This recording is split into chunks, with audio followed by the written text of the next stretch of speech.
Good evening, gentlemen. Some funny comments in the stream already. Nice to see everybody. Well, nice of you all to be here. Anyway, it's Tuesday night. It's 10 o'clock. The weather is crap right now, but so what? So what? It's September the 13th. A lot of us are looking forward to traveling this winter. I can't wait. I'm booking up my hotels. The enthusiasm is back. It's really well and truly back. Just say hello to a few people. McLaren F1 race, Clive, bonjour, fellow mongers, okay. Matthew Cartwright, good evening, mate. Martin Ryder, Cause Light. Well, you got that bit right anyway. Martin, let's just read what Martin Ryder's saying. Cause Light, check Lamb's Navy, yeah, check pork pie, check. Well, the other stuff, but not the pork pie. I love pork pies, but you know, you've got to be realistic, haven't you? I'm trying to lose weight, and I do love pork pies, but not for a while. They're a little bit indulgent. Them. I mean, the afternoon I had to stay. Let me tell you, every day I've been really good. I'm getting on the exercise bike, and I am losing the weight. But this is the big but. It's that belly. It's the stubborn one. It's like an unruly child. You know what I mean? It's like, you know, everything else is cooperating. It's like as if you've got a classroom full of kids and they're all behaving really well, but there's one awkward, little bastard, you know what I mean? That just won't play ball. And I'm feeling better. I'm feeling lighter, but this belly just, oh, Jesus, it refuses to budge, but, well, we'll see anyway. We'll see. Anyway, where am I again? Matthew Cartwright, yeah, okay, nice to hear from you. Wildcat 66. Dickie B, last night in Greece on the flight home in the morning to Gatwick. Looking forward to Thailand, Chris said. Good for you, mate. Greece, September. I bet you've had better weather out there than what we've had here. Greece is wonderful anyway. I'm sure you've had a good time. Popcorn, good evening, Ed. Looking forward to the show. Okay, we had quite a long one last night with the guest on as well. So tonight, like maybe a little bit more of a laid back, a couple of big questions or reasonably big questions. Anything, it's Tuesday night. Weather's crap. What the hell else has got? I mean, I don't want to be disrespectful in any way, but if you switch on the TV news and whatever, you seeing the same thing, that's all I'm saying. Don't want to be disrespectful, but anyway, Lisa Dale's Gambian lover. My pen is massive. Okay, well, what have you got a big pen for? Do you do a lot of writing or something? Oh, or did he say something else? Ion Tilt, Dutch Verang, Stuart Marston, nice to hear from you all. Capo 17, Bernard Purcell, Lisa Dell's Gambian lover. I've got we heard you the first time, mate. We heard you the first time. Okay, Yogi Bear. Let's see. Yogi Bear, nice to hear from you. Yogi Bear, because how's the rain tune down there? Well, I mean, it's reasonable. I managed to have a walk in the rain. Just a bit of fresh air and all that, this kind of stuff. But September's usually a nice month. It's taking a bit of a knock, really. Mark Olive, good evening, Eddie, and to those of you in the chat room. Nice to hear from you, Mark. Okay, really nice to hear. Hope you're having a great day out there in Minnesota. Sandra Taylor, nice to hear from you, Sandra. Sean Harris, Bottle Baby.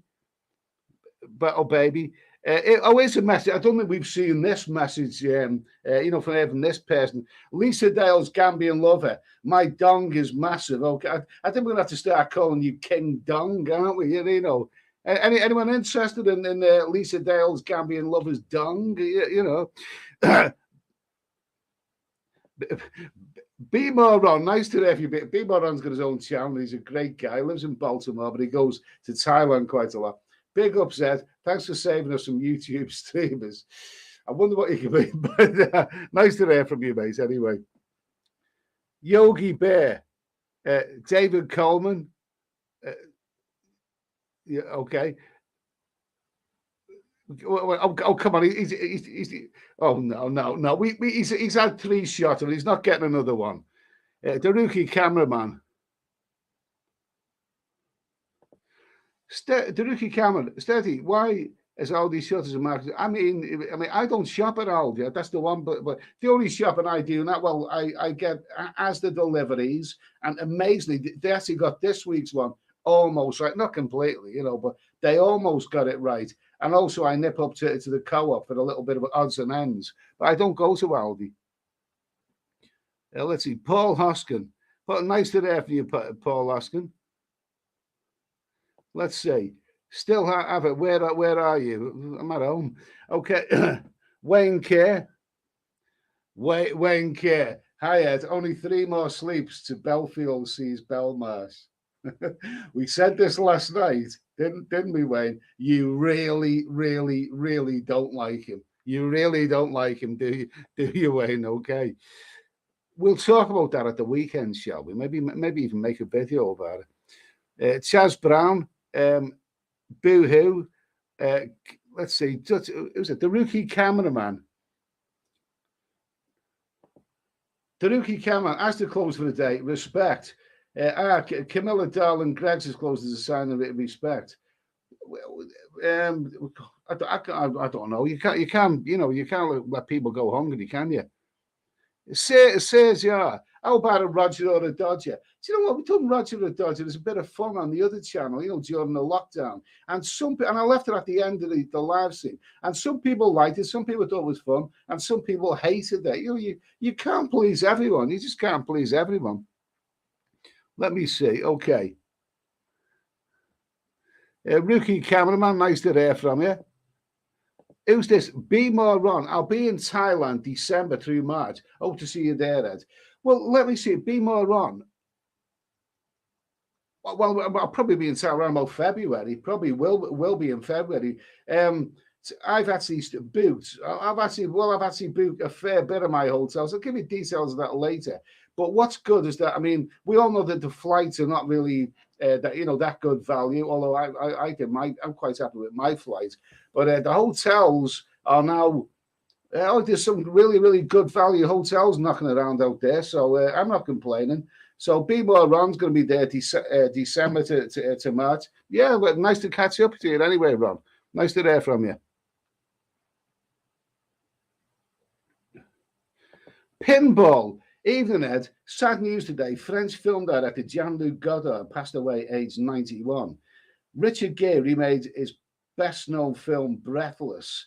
I used to like I used to like Jean-Luc Godard and Francois Truffaut. I used to like all the films. Do you remember the time in the 1970s when British film critics, the ones in the TV or elsewhere, were actually really, really snobby in those days? I got to know all the names of these French directors making obscure movies because it was the fashionable thing, a British TV critic in the 70s. If there was really, he would praise an obscure French film as being a masterpiece. Whereas, you give him like an action movie or something, he'd probably say it was cheap escapism. They were very, very snobby in them days. But I got to know the names of Jean-Luc Godard. He made some weird movies like Weekend and a few other stuff. And he filmed his movies with good old fashioned 70s full frontal hairy stuff as well, which I liked a lot. So raise a drink to Jean-Luc Godard. He's a bit of a maverick. As for that Richard Gere movie Breathless, that was quite hairy as well. I seem to recall that one. Barry from EastEnders. I've got a lovely can of Scrumpy Jack. Your t-shirt yesterday was phenomenal. Please sing us a song at some point tonight. I can't remember last night. I can't remember last night's t-shirt. I can tell you what I was wearing 40 years ago, but I can't tell you last night.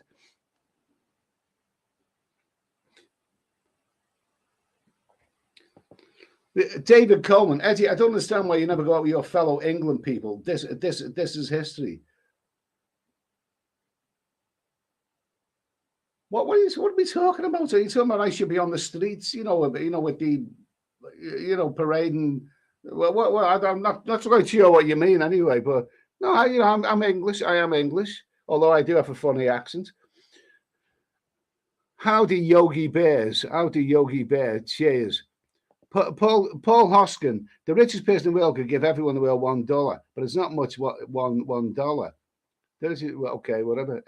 That'll be 8 billion, wouldn't it then? Steph Traveller, nice to hear from you, Steph. Nice to hear from you, mate. He was on the show last night.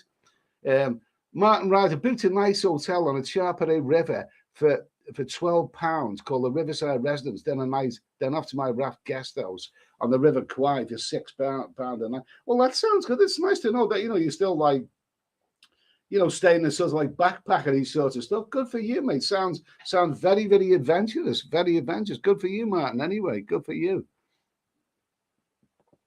Cats and Good Coffee.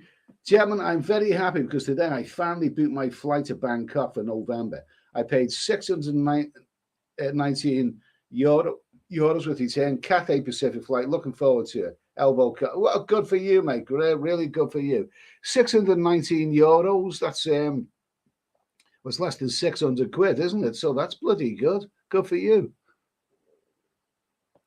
Jamie, just recovered from 2 weeks of terrible COVID. Only 1 month until I fly to Pattaya. It's so many people that are heading out to Thailand. So many people. I think it's going to be a good season. I mean, you're hearing now of floods. Well, that's only temporary. That's the monsoon season. So you've got to expect that. But you've got to expect that, but that'll all clear up by then. And anyway, I mean, the question is, how bad is the recession going to be this winter time? I mean, we're told with energy bills rising, a lot of people are just going to have no money this winter to go anywhere. So there could well be less British people going out to Thailand for that reason. Really, we don't know what's going to happen. Really.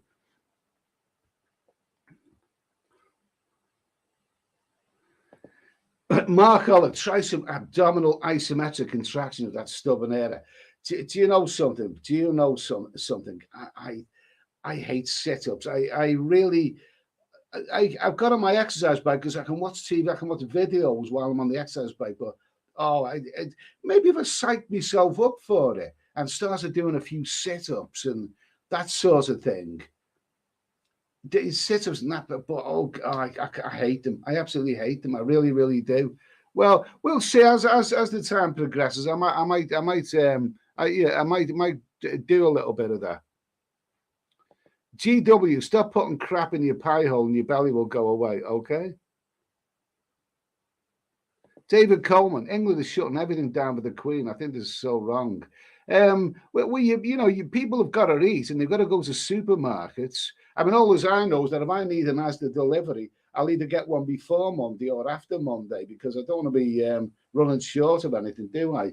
Don't worry, I've got enough beer to last me for a very long term. Popcorn, Pinball, Catherine Deneuve is still an absolute Roger for me. Absolute, gorgeous woman, gorgeous woman.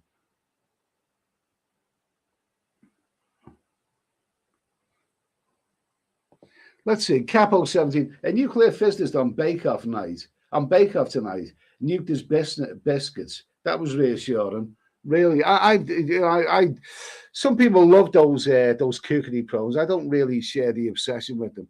Yeah, Charles Stoutermare. Hello from Miami, Florida. Hello, Charles. Nice to hear from you. Anyway, nice to hear from you. Hope things are all right in sunny Miami, Florida. Sounds lovely. Gaz 77. I took a pill in some guy's car windows today because he parked in my parking spot. Parking spot at Asda. Don't mess with Gaz 77. Things will get pooey. Bend over.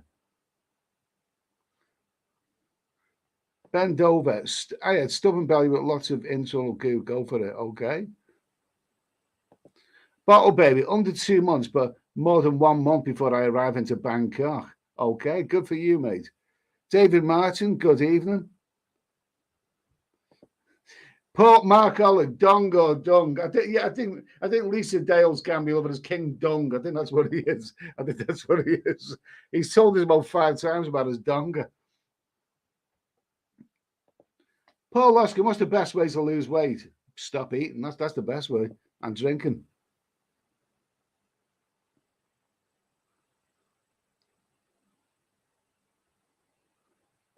Lewis C.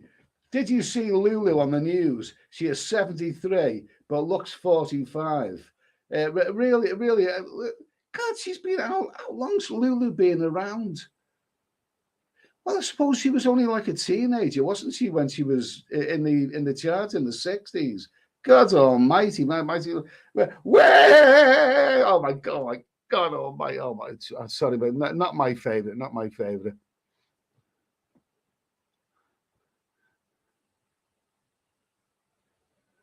David Coleman, Eddie, get out onto the street with your camera, film the people. You were missing history happening. Get out on the street filming the. I live in one of those bloody, backward little, the little towns where where they all marry their cousin. If I got out on the street started filming people, I'd be arrested. I'd say, if the police stopped me for filming, they'd say, "What are you doing filming?" I'd say, I was only filming like possessed. You're a scouser. That's it. You're nicked. Jesus Christ Almighty. Okay. Lewis C. Kingtown was a Ford car work and it was not fake bigotry. Okay. I think I had enough talk about dongers for tonight. David Heisenberg, nice to hear from you. The rookie cameraman.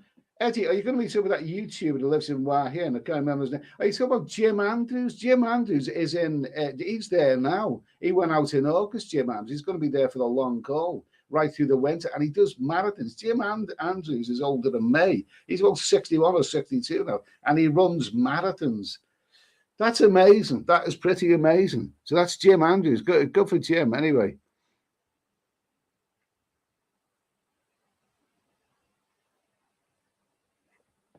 Mister, half a spoon of baking soda and later 1 spoon apple cider vinegar and 1 spoon olive oil. Less belly fat, add cayenne for less cancer. Yeah, I better start. Now that I'm getting into my exercise and I am losing a bit, but not the belly. I better start thinking about all that this sort of stuff. Thinking about it anyway. Wildcat, the Gambian is not bad. The Gambian is not bad, a nice gentleman for the UK going there and spending time with nice Gambian ladies, Joe. Just a dirty old drunken slags coming for a bit of exotic meat. Well, you've got excellent taste in that case. Okay, let's see.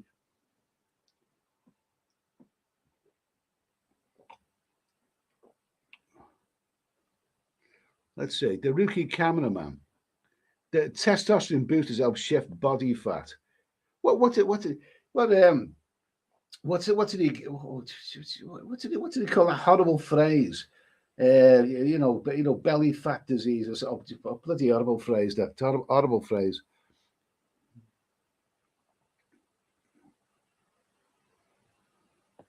Steph Traveller, I'm doing an appearance on the 9 o'clock news. Okay.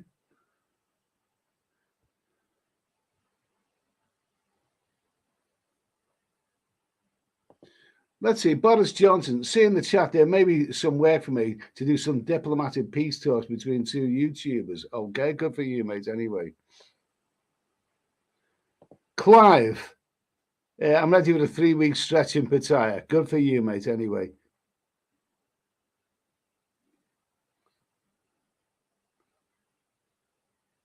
Let's see. Sean Harris, Ed, do you like any Japanese samurai movies?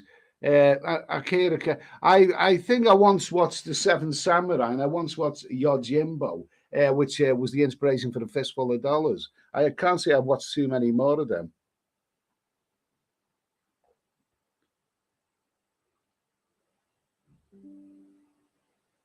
Let's see.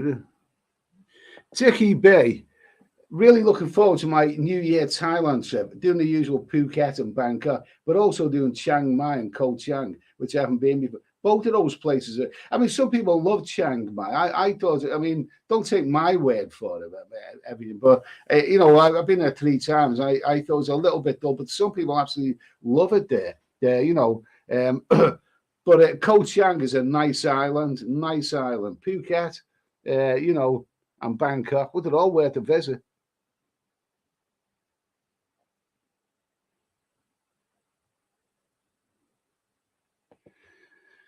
David Cannon, hey, have you heard of the Grand China Hotel in Bangkok?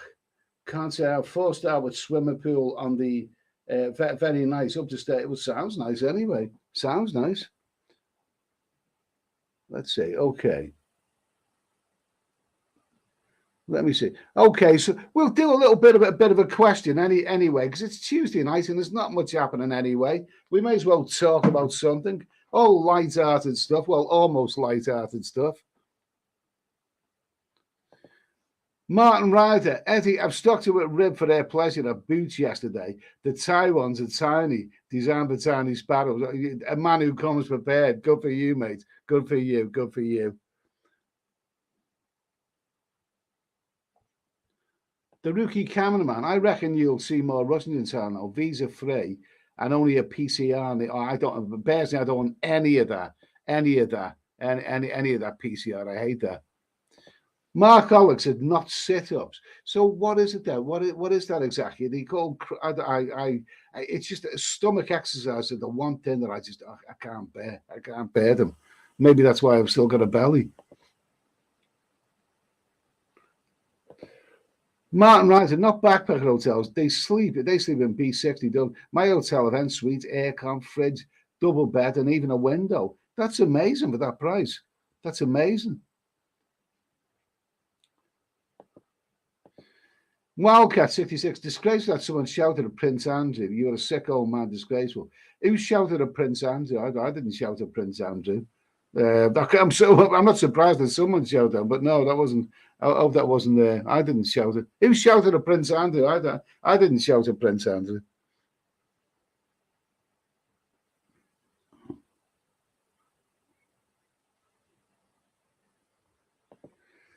David Cole, you need to get out, do some walking. You get everything. Well, the weather's crap right now. It's crap. It's raining all the time. You get everything delivered. Sorry, Eddie. Do you just eat and drink? I eat, drink, and I do about 1.5 hours a day on my exercise bike. So I am doing a little bit. I am doing a little bit of exercise. I am losing weight, but it's just that, the belly is don't worry. When I get traveling, I do lots. I walk miles and miles and miles and miles every day. So that's coming pretty soon.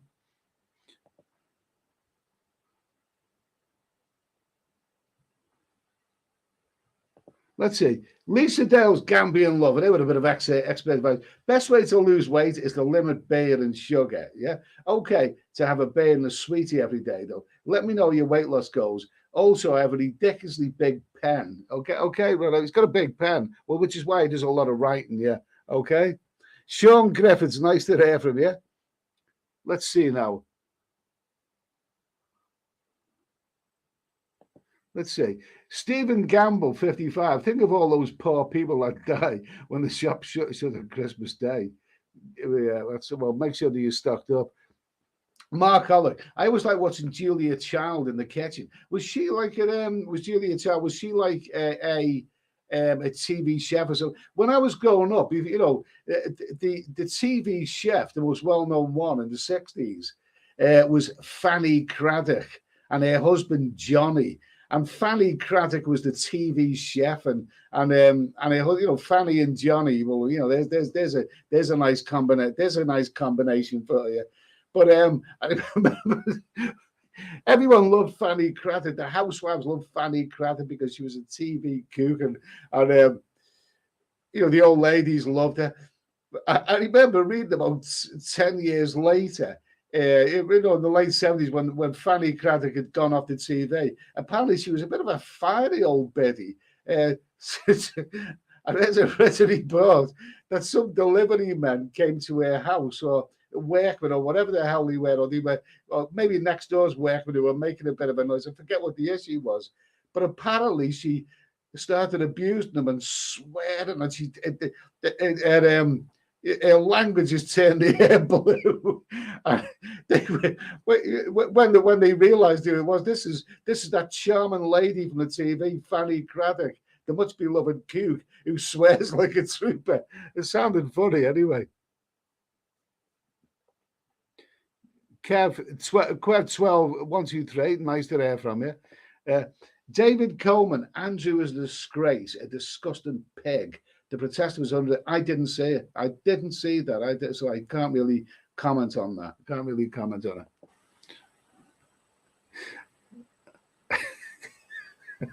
Lisa Dale's Gambian lover. What is it? 8 or 9 times he's told us about his donga. Yogi Bear, I stay a 2-minute walk from the night train marker by the Thai Cultural Centre, which is a 10-minute walk from that new market. It's back of Rama 9 shopping centre. Okay. David R, another guest on this program. He's been in this live stream. He's been on here a few times. David R in the air in 3 weeks. David R is going out to Thailand. We can't wait to hear his reports from it. So we'll get him back on the show sometime, and he'll be out there before I will. 3 weeks time, that will be beginning of October, won't it? So I'm heading out there in November. So we may cross paths anyway. Nice to hear from you anyway. Pinball, great guest appearance from Steph last night. A really good rapport between the two of you. Yeah, okay. Yeah, I enjoyed Steph's company as well. Steph's cool. He's a cool guy. Let's see. Tampa guy, Eddie. Well, they shut the whole country down Monday. Even grocery stores. Well, they probably will. It's a bank holiday. They probably will shut them all down. Or I think what they do with big grocery stores on a bank holiday is that they close them at 4 o'clock and they have to. I don't know. I mean, the thing is, I shop at Asda online, but one thing I did, you have small suburban, co-ops and Tesco's and whatever. And I found they're pretty good. I wouldn't be surprised if they'll be open on bank holiday month. They were open during the pandemic and all. During the pandemic, I never went to the big Asda or the other department stores simply because the queues were enormous. They were making people stand, 2 meters apart, and it was one in, one out, and all this kind of rubbish and all that. So I just didn't go to them. I went instead to my local co-op and work wonders.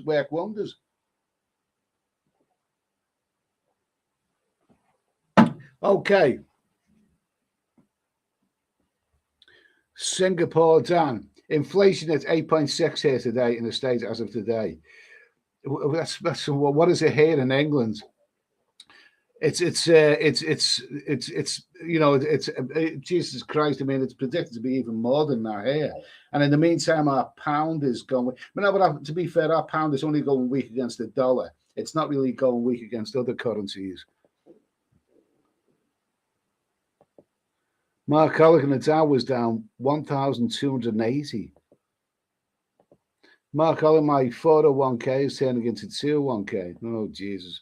Everyone's losing, mate. It's a troubled time. It's going to be a rough ride. It's going to be around. There's no there's no easy way out, as Margaret Thatcher used to like saying. When Margaret Thatcher, was asked why she wasn't solving the country's problems, she loved to say, "You can't just wave a magic wand." That was Thatcher's favourite saying, wasn't it?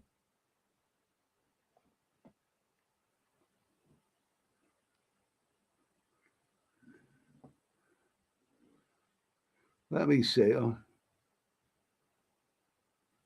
Sean Harris, off to Thailand mid-October. I'll be in Pattaya the first 2 weeks in November. Not sure if you will be there. I could likely be there. Not sure if you'll be there, but I'll buy you a cold if you see one. Okay, thanks for that, Sean. Thanks for that.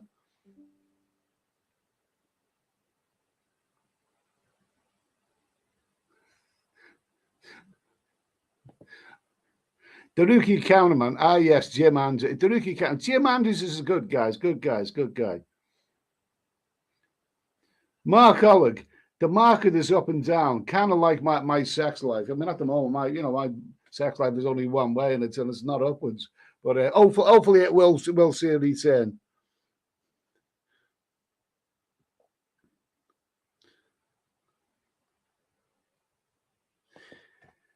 The rookie cameraman, Steady, do you get a taxi from Bangkok to Pattaya? What do you use? Same person? Well, I'll tell you what, if I arrive at Savannah Bhumi Airport, that is only 1.5 hours by road to Pattaya. So I go downstairs. I usually wait maybe half an hour or 40 minutes, maybe up to an hour, whatever. And then you can get a bus to Pattaya, and it works out about, I can't remember, £3, something like that. Dead easy. Of course, you've got to get like a tuk-tuk. where it drops you off. But that's dead easy. But if you're talking about Bangkok Centre to Pattaya, then that's longer.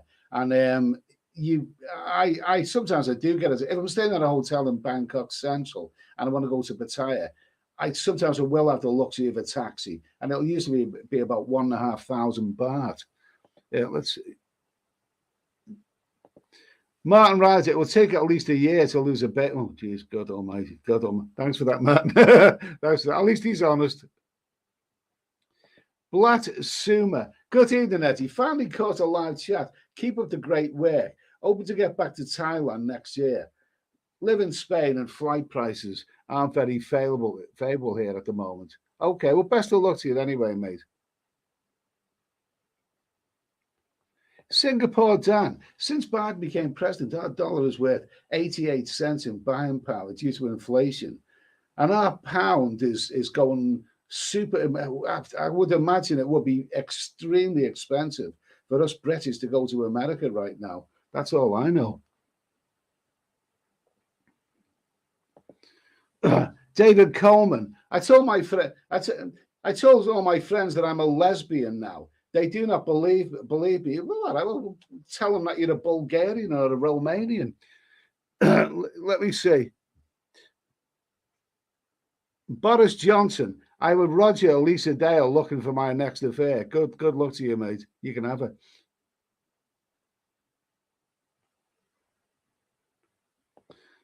Popcorn, I wonder if people actually watch back their shaky mobile footage of concerts, football, and real events. They miss it live as they're too busy on the. Yeah, I know. It's in them. Did he really have time? I mean, it's about being there, isn't it? I mean, did he really actually have time to actually watch all this? I used to always think that about Japanese tourists when I started traveling around places like Italy, European places. I like the historical building stuff. You see Japanese people, they're always taking photographs of everything and whatever. And I used to wonder, what do Japanese people do when they're back in Japan? Do they just spend all evening just looking at photographs or something?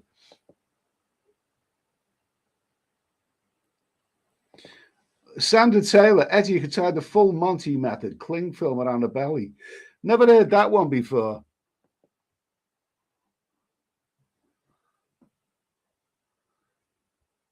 Paul Hoskin, I see Twitter have agreed to takeover by Mr. Musk, and he doesn't want to buy it.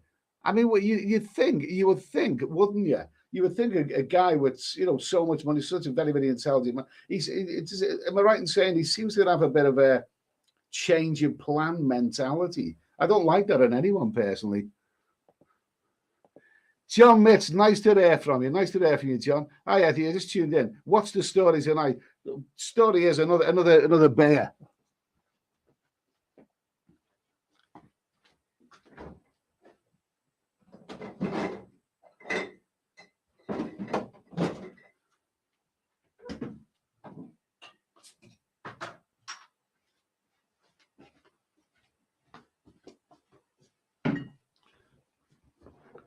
And here's something I haven't shown you before.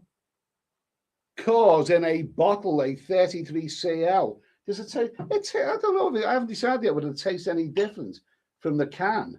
But it's going down well anyway. Going down, nice and cold. Lovely stuff. Beautiful. Lovely stuff. Okay. Oh, let's see. Okay. Boo-hoo. Lose 15 kilograms in 1 year to quit drinking and do nothing else differently. That's an idea, isn't it? Okay.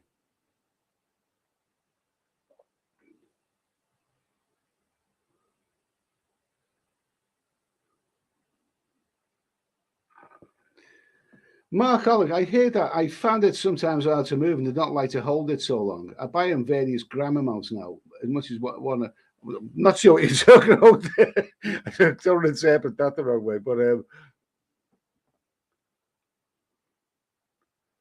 yeah, Mark, cash is nice too. The thing is, it's wouldn't it be ironic? Is that now that King Charles is now the king, and we'll print. We'll see notes with King Charles' head on them. I mean, this is at a time when cash is going out of fashion, so we probably won't be using it too much anyway. Martin Ryder, here the Ambassador Hotel in Bangkok is good for monks. Okay. Well, let's see. AJ, good evening. What's on the agenda for tonight, mate? Okay, I'll tell you what we'll do.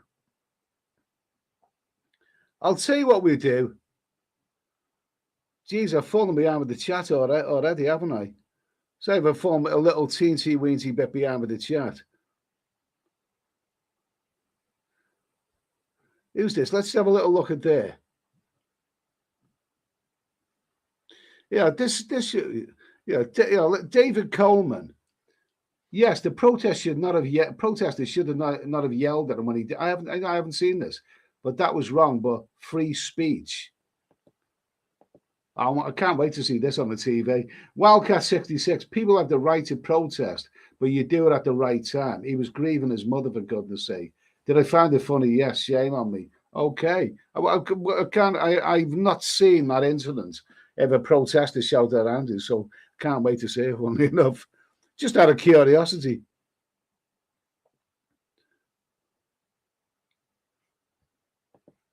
Let's see. David Coleman. Japanese love to take photos, even of other Japanese taking photos. Yeah, that just seems to me all he does.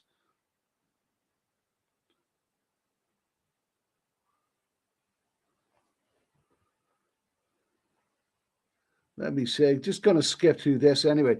Okay, we'll do a big question. Okay, we'll do a big question. Now, this is a sub which may appeal to some and may not appeal to others. Okay.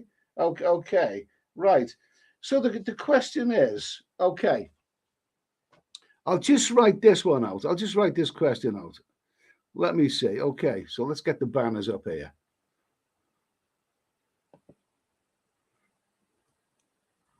How can I phrase this question? Okay.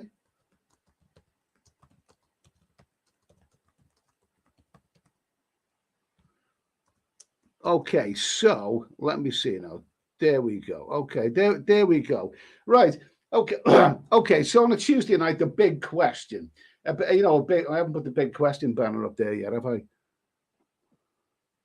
Oh, to hell with that. To hell with that. Okay, to hell with the big question. You know what I mean. Anyway, so something to talk about on a Tuesday night. Anyway, something that I wanted to talk about for a while. Right now, about just getting on a bit now. It's about 5 years. Is it 5-6 years since the Brexit vote took place? And talking about our pound. Our pound was strong. It was strong before that vote. I'm not saying whether I, support or not support Brexit, but our pound was so strong. When Brexit came, our pound lost value, and it's never ever regained value. It's never ever been strong since, and now it looks like it's going weaker. So, and we've got other problems. We've got some people say, you look at the airports problem. Some people blame Brexit for that. The boss of Ryanair blames Brexit for the fact that they haven't got the staff. To deal with everything, and people are waiting in queues. So there's all kinds of problems. I'm not saying that I support Brexit or I'm against Brexit or whatever. But what I am always against, absolutely 100% against any way, shape, or form, is flagrant lies. I don't like lies in any way, shape, or form. Okay. So on that note, let's have a look at this picture here. There you go. Okay. Now, it was said, wasn't it? This was orchestrated by, I believe it was Dominic Cummings and Johnson and a few other people. This is what really stung. This is what they claim really swung the Brexit vote. I mean, the idea that we're sending 350 million a week to the EU, yes. Not really seeing what benefits it is. Let's fund our NHS. Yeah, more or less saying, not explicitly, but more or less saying, this could be funding our NHS instead, right? Okay. And my question is, was this the lie of the century? This is some people genuinely believe this bus, the information on the side of this bus as well, swung that Brexit vote. So anyone got any opinions of this?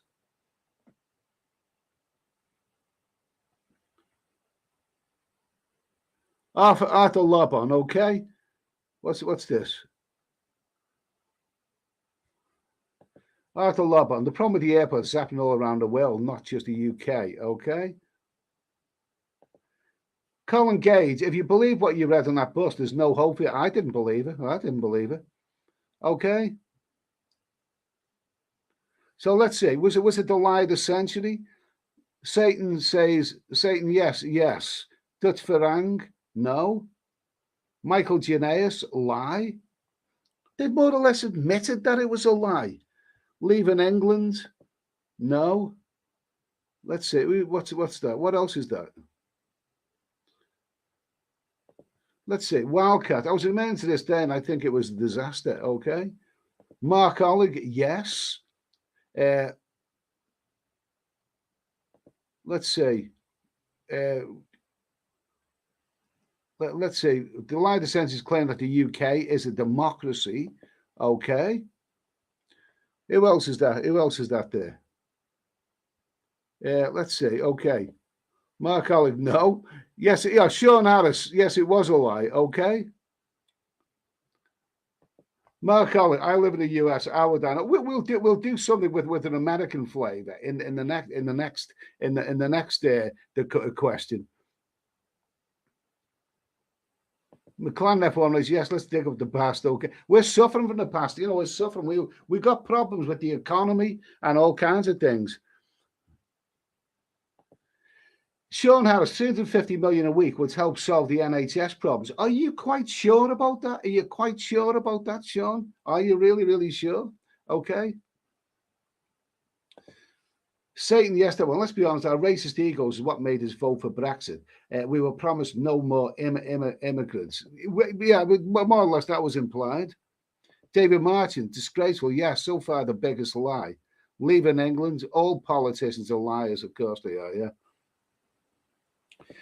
Let's see, Richard Park. But Bush doesn't state that all 350 million a week will go to this is it. Yeah, no, it doesn't, does it? It doesn't say that. It bloody implies it. Oh, come on. The evidence is there. We send the EU 350 million a week. Let's fund our NHS instead. Vote leave. It doesn't say that it's going to go to that. It doesn't, because it looks to me like it does. But let's see, Arthur Laban, how is it a lie when in factually true we were sending that amount? In factually true, we weren't. There is a rebate which is set up by Margaret Thatcher of what we paid to the EU. So it wasn't about 350 million a week. It was actually more like 250 million a week, which is it's about $1 billion a year. Which is about $1 billion a month, which is a lot of money. That's about 12 or 13 billion a year. Okay, let's just get that off there, right? It's about so we were sending probably about, take the rebate out, we were sending about, I had that up as about 12 or 13 billion a year being sent to the EU. Now, it was suggested, it had people believe that that money could be spent solving the problems of the National Health Service. Do you know how much the National Health Service cost per year? It cost about 10 times that amount. The figures are somewhere between 130 and maybe as much as 170 billion a year. That's how much the National Health Service cost this country. Compared to that, what we were sent to the European Union is only about 10% of that. That was about, so it wouldn't solve the problem anyway. So there we go. Let's see. Lisa Dale's Gambian lover, lie the century was Prince Andrew. Okay. Bend over, start jogging there, but don't run into the pub when you're sold. David Cohen, our PM is a left-wing nut, all politically correct, woke, LGBT. He sends all kinds of money to Africa. Canadians suffer. Oh well. I mean, the thing is, you know, that deceived the public, and there was actually someone actually took Boris Johnson to court. Here's a picture of him. There you go. Don't forget, this man is being thrown out of office eventually for lying. So, you know, you tell one lie, you may as well tell 100. You know, you're a liar. A lie, being caught red-handed lying means that you're a liar, basically. But, you know, a more truthful thing if they were to do it, is to have to say on the side of the bus, we send 250 million to the EU, because it wasn't 350. You take the rebate out, it was about 250 million a week to the EU. But it would have been more truthful if they'd have put underneath that, this is about 10% of the budget of the national health. That would have been more, because the national health, the figures are somewhere between 130 and 170 billion a year. You think about it, you give a 10% subsidy to 130 billion or whatever a year. It doesn't take a genius to figure out that 10%, where's that going to go? My guess is it would quickly disappear into a bloody black hole. That's where it would be. 10% against that amount would not solve the problem. It might help, but it wouldn't solve the problem. Let's see. Paul Hoskin, they said, that's a good question, yeah. Paul Hoskin, they said there would be an invasion of Turks if we stayed in and left and faced an invasion of dinghy drivers. Yeah, this is, I mean, Nigel, I like Nigel Farage, but I mean, it's bombastic language. Basically, if we stay in the EU, we're going to get 70 million Turks heading this way. The Turks, I spent a lot of time in Turkey. I sort of lived there sporadically. And I know that the Turks were not really that bothered about the EU. Not really. They would like to join the EU, but some other countries like Austria were kind of belligerent towards the Turks. And the Turks' attitude is, to hell with them. If they don't want us, then we don't want them. But the idea, for one thing, Turkey's never been in the EU. It's probably never going to be in the EU.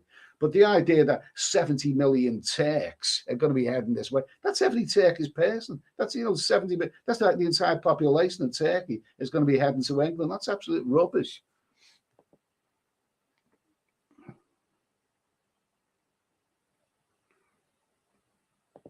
Let's see, Chaz Brown, not having to pay the EU over 18 billion a year is more important. Then I talked about 18 billion a year, but there is a rebate that was set up by Margaret Thatcher. So I think it was, you could probably take it, it's probably less than that. It's probably more like 13 billion, but still a lot of money.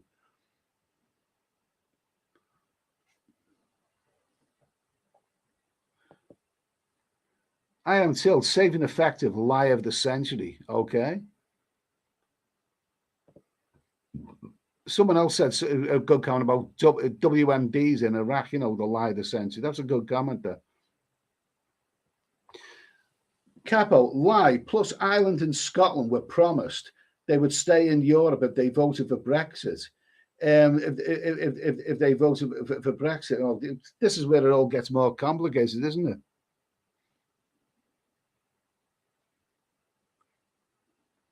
Yogi Bear says, no, it wasn't a lie. It wasn't a lie. I mean, maybe the wording of it, I mean, they could get out of it because it's not saying we're definitely going to do this. It may, it could be. It's the play on. It's Jesus Christ. I mean, why put it there on the side of the bus? I mean, and has this ever happened? Now that we've left the things we've left Europe, for one thing, the currency's gone down the pan.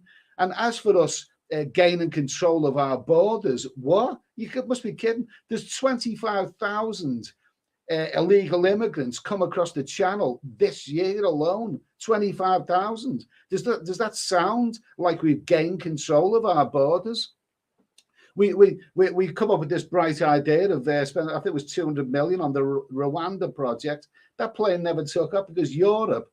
We voted to get out of the European Union. They're still able to tell us what to do with something called the the Human Rights Act.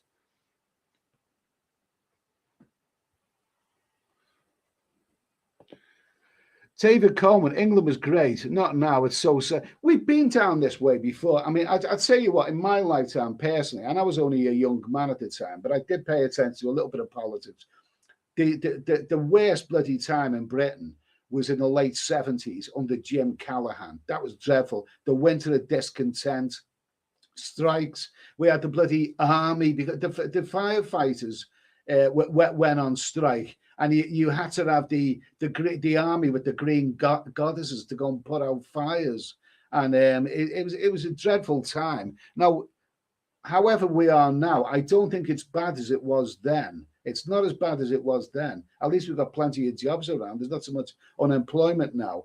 It's not as bad as it was then. But the thing is, Thatcher dragged us out of that and she turned this country around. Can Liz Truss do the same? Well, we'll see. We'll see. We'll see. I do like EDDY. Send the dinghy people to America. No, I think we should send them to the Falklands. There we go. Yeah, Ivan, amazes me how people fall for this lie. It makes you question their intelligence. Well, yeah, you know, I think he was actually taken. The government, the people who told this lie, were taken to court over it. Because as far as I'm concerned, it was a lie.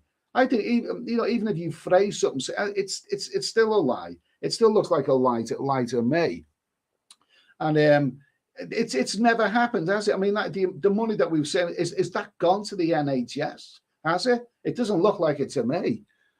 I'm just bloody glad that with all the pandemic and everything that I haven't needed to go to the hospital the last couple of years. Touch for them. What is actually the lie again? This will send the EU 350 million a week. We send the EU 350 million a week. Let's fund our NHS instead. Vote leave. It looks like a bloody lie to me.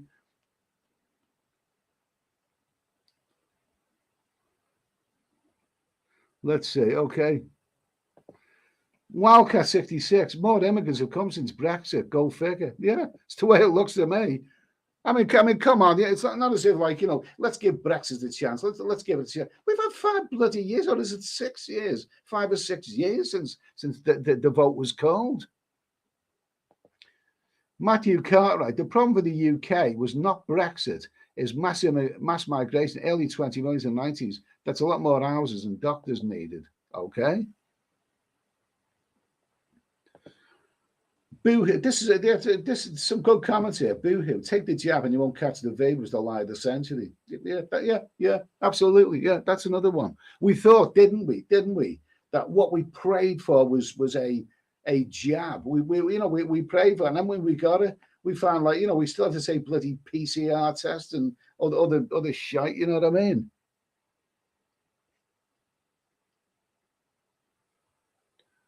Let's see. David Coleman, NHS is a disaster now. Mark Oliver, National Health Service is NHS. Yeah, that's it. That is it. I mean, we love our NHS. I mean, you know, obviously this was set up, you know, maybe I think the 1930s or maybe the 1940s, whenever. And it's wonderful, the idea. We're good in that way, because we take it for granted. Not other countries can do this, but we take it for granted. If we fall sick, we phone an ambulance. The ambulance is going to come and get us, take us to the hospital, and no matter how serious, our illness is, we're going to be looked after because we've already paid for it through our national insurance. But it just doesn't seem as simple as that in this day and age. I mean, you know, there's people have been waiting for bloody operations. I'm not going to go into details now, but there's a minor little skin operation that I was recommended to have on a delicate part of my body. Okay, no jokes, please. And I was told that I possibly could get it, but I'd have to wait until next year because, like, it's classed as non-urgent. Oh, well. Mark Oleg, I'm all for health, absolutely, because some other countries, like I must from what I've heard in America, I mean, you know, the people who can't afford private medicine. I'm not an American, so I'm not an American, but I have heard some American people say they don't want to get ill. They don't want to get ill. It's going to cost them a lot of money. Yeah, I'll leave in England. Yes. David Coleman. Yes, Mark. Okay. Paul Hoskin, the doctors are on $3,000 a week. Well, good for them anyway. Let's see. Stephen Morgan, this is not a hate speech channel. No, it definitely isn't. It definitely isn't. Definitely isn't a hate speech channel. We have fun on this channel. We have lots of fun. Let's see, John Mitch. Politicians lie every time they open their mouths and only say things that will get them elected. Yeah, of course. Well, the thing is, they're all you know, they're only ass. That's what they are. They're all lying. I mean, the thing is there ever been between Truss and Sunak and Boris? Has there ever been a time of such mediocrity in politics? Such bloody media. They haven't got an ounce of charisma between a lot of them. Singapore Dan, I do believe what Nigel Farage has to say when he speaks on the subject. He was guilty of bombastic language during the Brexit vote. He was guilty of all of that. He was guilty of that. But I must admit, he's got miles more bloody charisma than the others put together. McLaren F1, I deleted the BBC News app for this reason. Okay.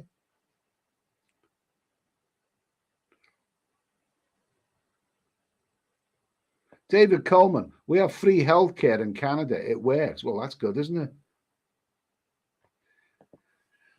Arthur Lobon, so if it said 250 million, everything would have been okay. No, not really, because what it should have said, if it would have told the truth of 250 million, what it should have said underneath that, just remind yourself that this 250 million a week is about 10% of what the national health costs, because the national health costs about 10 times more than that. You know, I mean, do you think, people would have been persuaded by that if it had said, you do know that this is only 10% of what the national health cost is? It wouldn't have sounded as good, would it? Kippo Macmac, the NHS is not fit for purpose. I work for it, and it's not a first world health service. Too much being spent on diversity managers. I'm lucky. I've got to 60 years of age and I've hardly ever needed hospitals. I've never had a serious illness in my life. Jesus Christ, I don't want one. Okay. Who's that? David Coleman. I like Nigel Farage. At least he is trying to tell the truth. Well, at least he's charismatic. I don't know about honest, but at least he's charismatic. Capo 17, let's fund this is a suggestion, unlike We Will Fund. Clever lie by Dominic Raab, okay? I think you might mean Dominic Cummins. Chaz Brown, the issue with the thousands of dinghy people coming over in Dover is encouraged by the government and the EU. See the government's own website, okay?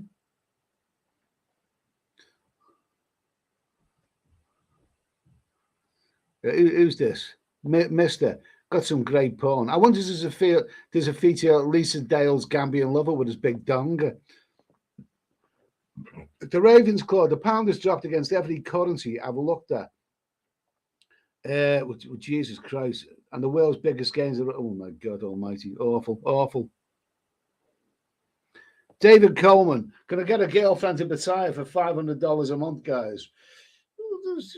Or whatever. I don't know. Probably.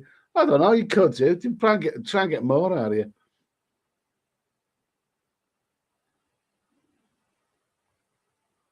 David Heisenberg looked like breakfast. What did I say? Breakfast. Brexit was not what we wanted, and Boris tries to take credit as Boris did not do anything but speak a load of rubbish and sign a few papers. As it was, Nigel F got his breakfast and Boris mucked it up. Okay.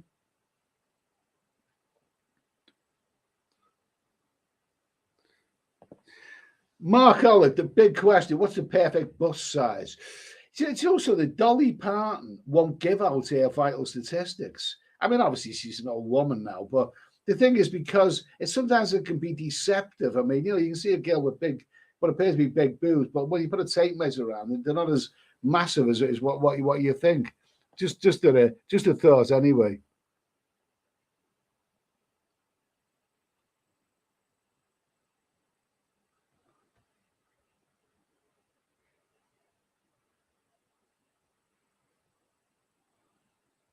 Let me see. Wildcat.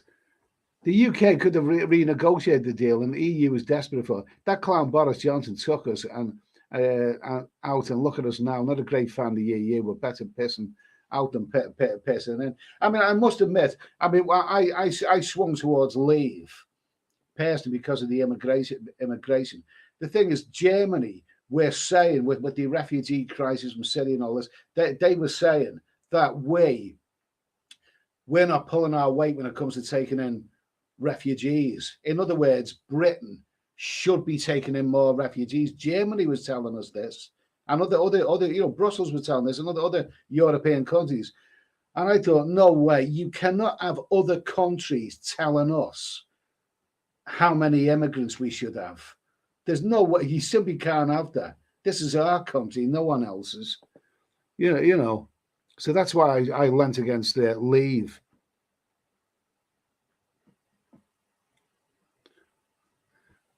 Yeah. McLaren F1 race. I'm drunk. Let's talk real shit, girls. Okay. Yogi Bear, we sent 100 million to India every year to pay for 3. We send money. Oh, Jesus. I know. Yeah, absolutely. That's another thing we got to talk about.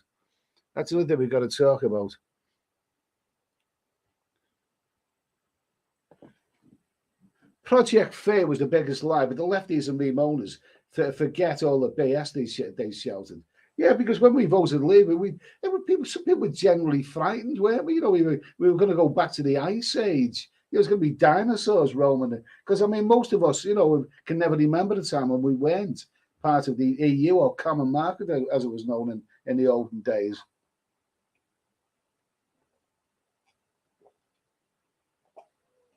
Okay, let's see. Just get that over there. There we go. Yo. Oh, nice and frothy there. Okay. Richie Pollock, NHS has mismanaged financially with idiots running at the top. Okay. Matthew Carter, the Turks didn't want the 5 million they're about to release them into Europe. I don't know. It just seems that Britain's a bloody public convenience for all the nationalities the others don't want. John Mitch, how much of the 170 billion spent on the NHS is creamed off in fraud? Don't know. Your guess is as good as mine.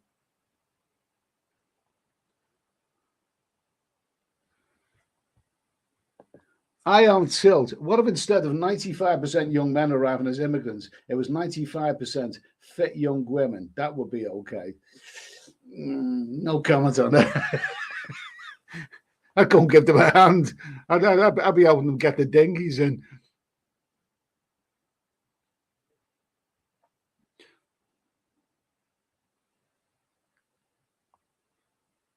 Chaz Brown, UK government under Theresa May signed the country up to the UN Migrant Pact. This basically means unlimited immigration to the UK, mainly from Africa. Nothing to do with Brexit. Jesus Christ. Sean Harris, there are a lot of Turks in Germany, especially Hamburg. Ever been to? Yeah, I've been to Hamburg. I've been to Frankfurt, Berlin, Munich. Germany's a great country. There are millions of Turks in Germany. A lot of them, but they've been there for a very, very long time. Michael Gineas, what did we expect to achieve by leaving Europe? I don't understand. What we expected to achieve is that independence, because we were only that we were given lots of money to Europe. But what we were getting in return, what were we really getting in return? I think better mobile phones packages or whatever. What were we really? And also the idea we can go to Europe and we can go to Europe without having to, fill in bloody forms at the airport to get in or get visas or we can stay in Europe for as long as we want.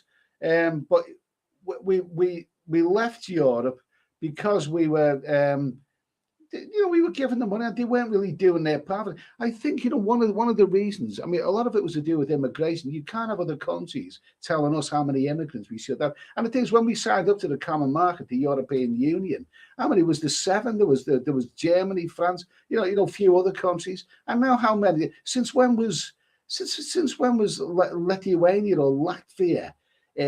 When were these countries part of the European Union? Or any of these? I'm not saying that there's anything wrong with those countries, but when there's talk about Albania going into the European and Romania, when people signed up to the EU, you would never in a million years have thought Romania could be part of the EU. You only have to go back about 15 years, and Romanians were prepared to cling to the undercarriages of bloody trains in order to smuggle themselves into Europe. I mean, we ended up getting all kinds of things that we didn't ask for. And also, so the immigration thing, but I think an underrated aspect of why we left Europe. I think it was the older generation in this country were very, very angry at the idea that Brussels, the fat cats in Brussels, in the European Parliament, were, lining their own pockets. We're giving money to these faceless people with great who had great salaries and the kind of pensions that the rest of us could only dream about. And what were they doing for it? I think the old people in this country were very, very angry at the Brussels Parliament. I mean, most of these people in the European Parliament, you wouldn't know them if you fell over them. And we were just part of this club that it's apparently lost the plot. And also it was a strange club as well, wasn't it? Now my understanding is that to be part of a club, any club, whether it's it's a European state or whatever, everyone abides by the same rules. And yet we didn't have the euro, we kept having the pounds, and it's just it all kind of lost the plot. It just bloody lost the plot. I think it was time to just get out, really. Okay. David Eisenberg, who's this here? David Eisenberg, Nigel Farage will say, well, I'd vote for Nigel Farage. I don't think he'll ever be Prime Minister, but I'd vote for him.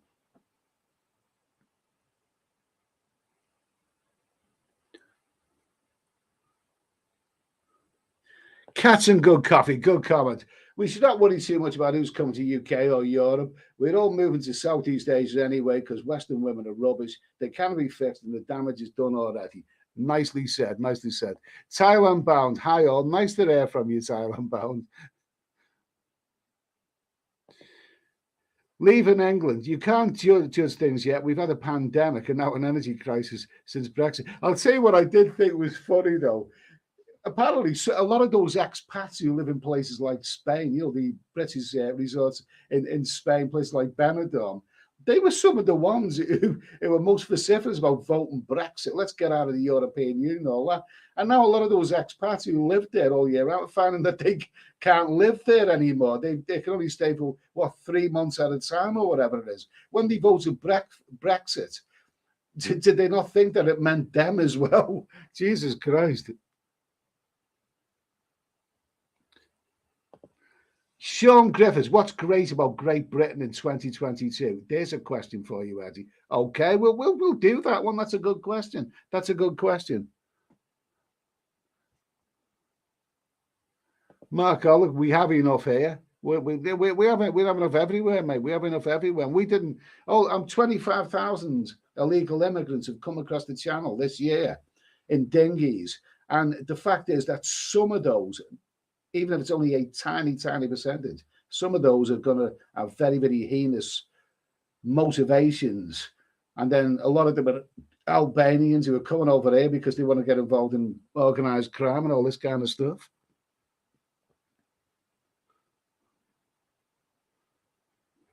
Let's see. Okay. Okay, let's see. Okay. So I'm gonna end this question now because we waffled on a bit anyway. It's Tuesday night. So what else is going on? Squeaky door time. Back in a moment. Okay. Here we go. Let's get rid of that one.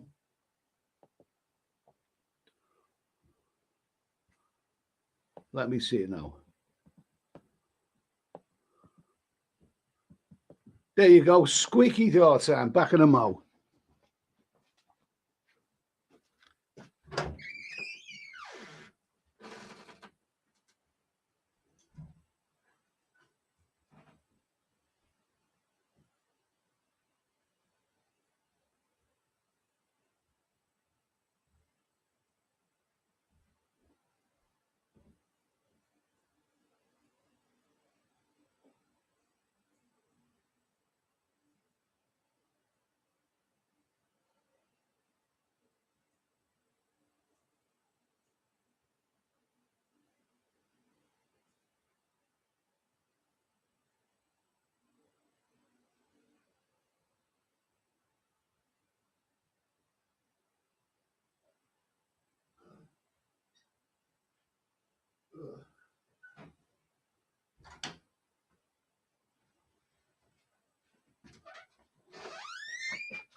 Okay, I'm back. I'm back. Let's see, where are we?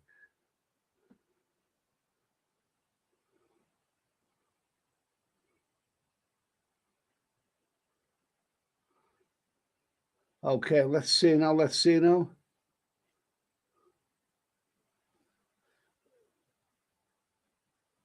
Sean Harris. I think in the USA they will treat emergencies so they won't leave you dying somewhere. You have to pay for any other treatment. Well, I'm not an American, but I have heard some not good things about the poorer people in America who just pray that they don't get ill. It doesn't sound too good. We take our national health for granted, you see, in this country. Let's see, Thailand bound. Ed, hide that glass. The Antiques Roadshow was going around. I don't know. They could do it a few, Bob.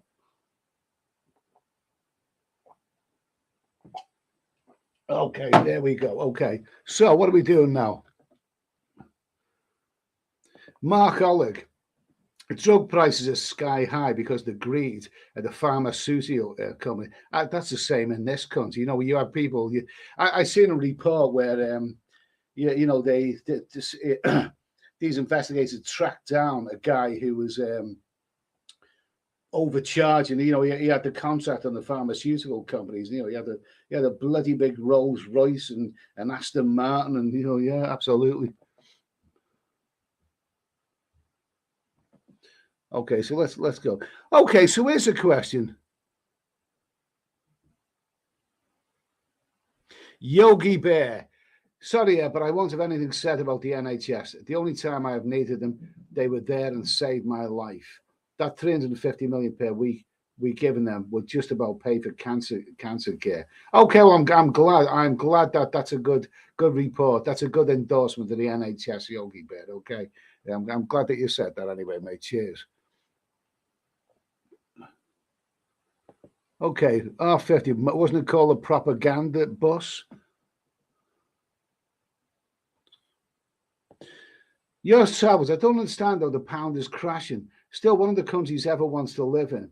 You can't rent or buy anywhere. There's nothing out there. Still a huge country in the world. Yeah, okay. Yours is on a cruise right now, and if he wants to, come on and show us his cruise, I'd love to. I'd love yours to appear and show us a ship that he's on. I love ships. Absolutely lovely. I'd love to see that. Good for you anyway, yours. Good for you. Mark Ollick, Johnny Carson told Dolly on the Tonight Show he would give up a year's pay to peek at them. I wouldn't give up a year's pay, but I wouldn't mind having a look. I I once got an LP, for my birthday. Dolly Parton's Biggest Hits. Lovely. It's lovely. I love Dolly Parton. Love her. Great. I'm very, very talented. Done some wonderful songs.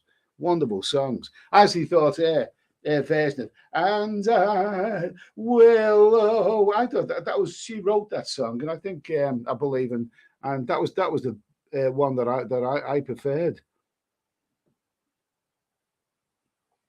Yours travels USA dollar strong, yet no one can afford to rent. In LA, most nurses live in tents on us. Oh, that is awful. That is truly awful. Okay, let's do another. Let's David Coleman. He's thinking about his girlfriend in retire. Good for him. I was told the girlfriend for him on the retire is from $500 to the top line. One is $1,000. I'm okay with that. Okay. Paul Hoskin being smutty again. The best size are the ones that fit perfectly in my hands. Good for you, mate. Good for you. Good for you.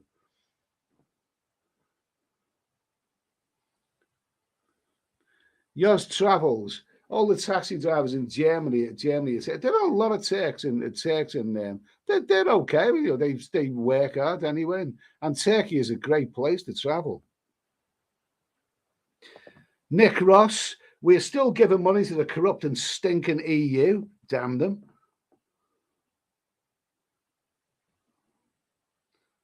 Arthur Lobon, good night, guys. Glad to educate the Ramonas tonight. Sleep well. Okay, this is a wild question. Okay, I'm just gonna skip through this. Who's this? Cats and Good Coffee. Steady Eddie Live. Eddie, are you going to meet that YouTuber in Battaya that kissed a ladyboy? An interview with that dude could be funny. That is not on the menu. You know, ladyboys are not on the menu, and that particular YouTuber is not on the menu either. But good luck to him. You know, he likes what he likes.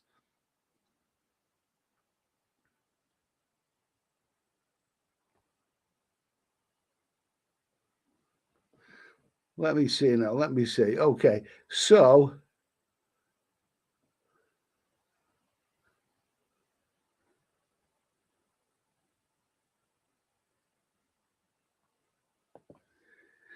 Kippo Macmac.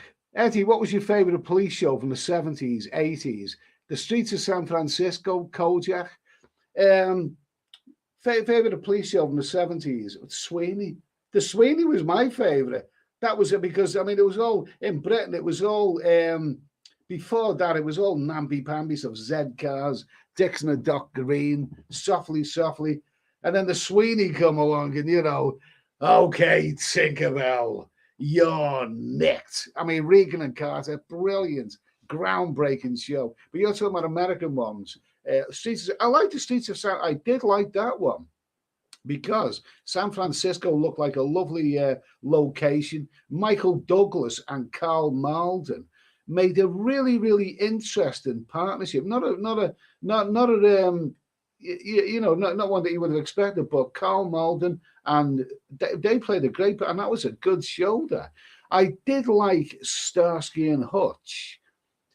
Starsky and Hutch, but then you know I'd say what those fellas, they made a great partnership and all that, but it was good. But then I don't know. I mean, it was I don't know. Someone told me it was a bit corny in the long run. As for Kojak, I never really watched that much Kojak, to be honest with you.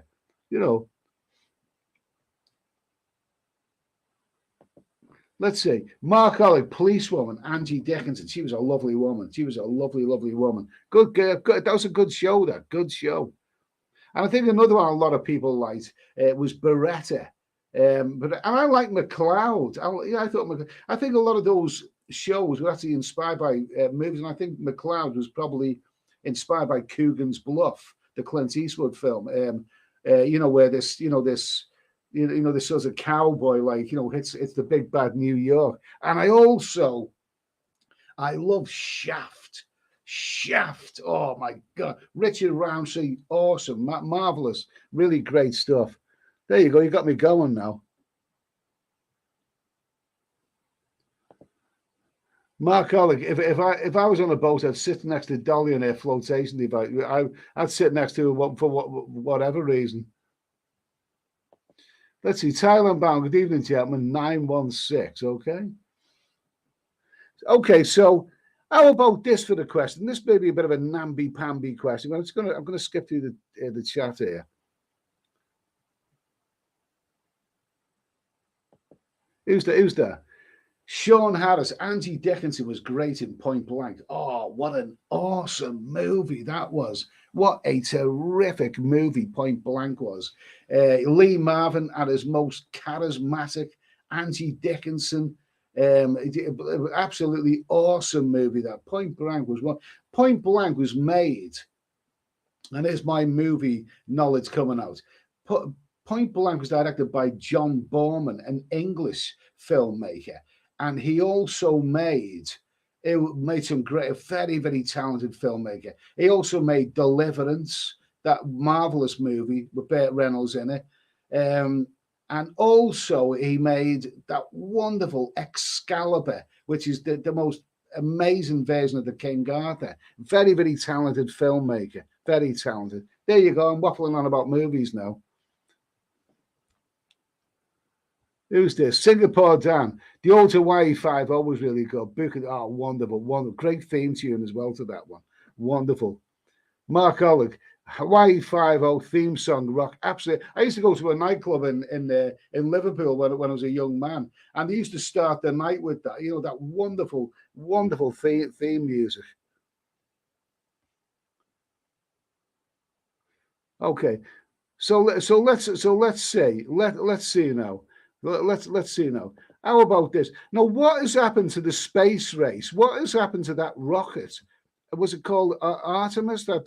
It's traveling off. I mean, apparently it's going to cost 90. Does it cost 96 billion? I haven't got my facts right about this, but I was just a little question there, maybe a bit of a namby-pamby question. This, let's see.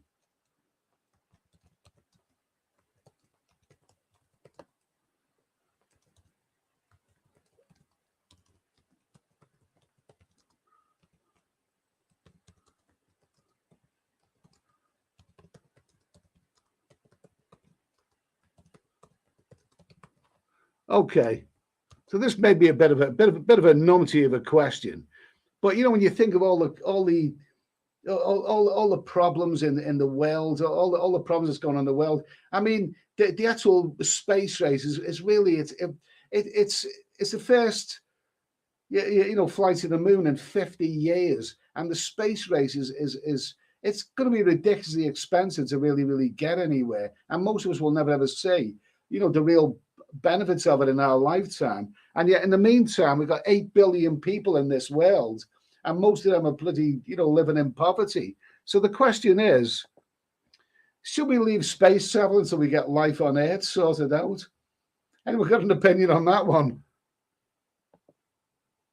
No, that's not good. Okay, let's see. Okay, let's see. I mean, what I mean,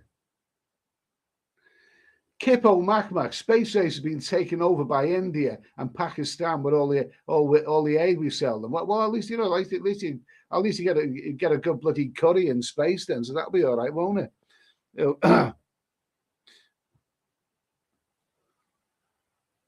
Yeah, who's this?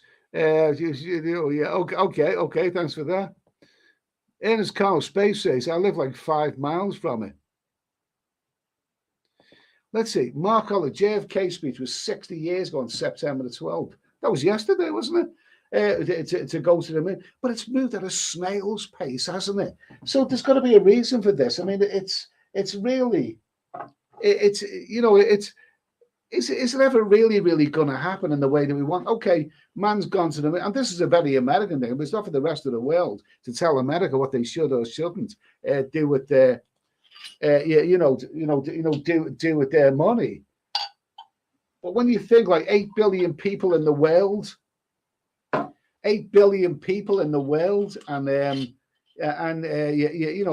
so much poverty in the world. I mean, there's wars going on. People are killing each other. There's I'm going to be careful the way I say it, but there's a certain religion in this world that wants to wipe out everyone in this world who is not of that religion. You know what I mean? And is it really doing anyone any good to go to? Let's see. Anyway, Robster, defense spending in the US is massively more than NASA. Oh yeah, it wouldn't surprise you. It wouldn't surprise me. Boo-hoo, then it will never happen. Well, it's going at a snail's pace, isn't it? An absolute snail's pace. I mean, when man landed on the moon, who seriously thought that it'd be taking another 50 years before we go back to the moon again? And what about Mars and all the other places that was the world's supposed to go? I'm talking about the American. I mean, this is American stuff. I'm a British man. Mark Holler, China is working to get a base on the moon. Yeah, well, maybe this is what it is. America's trying to get there before China, really. Thailand bound. Thank you for that super chat, Thailand bound Peter. That's a genuine Peter. Thanks for that, mate. I appreciate that. I'll buy you a drink with that when we get in. When we meet up in Thailand. Can't wait. Stephen Gamble sends all the woke folk into space because most of their heads are already there. Good answer. Mark Olick, the budget was cut. Was it? Am I right in saying that I hear 96 billion, which this current rocket is going to cost? I mean, when you think about that, could feed a lot of people. But it's all progression. I mean, it is all about progression, isn't it? Mankind has got to progress. I mean, the flights, the Wright brothers. You go back to the Wright brothers and everything else. People have got to invest to progress the world. Bottle baby, the Chinese are spending up space casinos. Cats and good coffee. We should give priority to a Europe, Thailand, hypersonic transportation to visit Thailand and escape the feminist hell at most Western countries. Okay, good stuff. Mark Oleg, we were supposed to have Apollo 18, 19, and 20 moon mission. It ended with Apollo 17 in 1972. So, what actually, what did the moon landings, what good actually came from it? Well, what came from them, I suppose, is the fact that, it was the most ambitious, engineering project, travel engineering project. I mean, actually sending a man to the moon and everything. And also, apparently it increased the number of scientists after that. This is what I read anyways, as somewhere, because it built up the enthusiasm for science and everything. So I'm sure it did, but I still think that everyone expected we'd have progressed much further by now. The world would have progressed much further by now.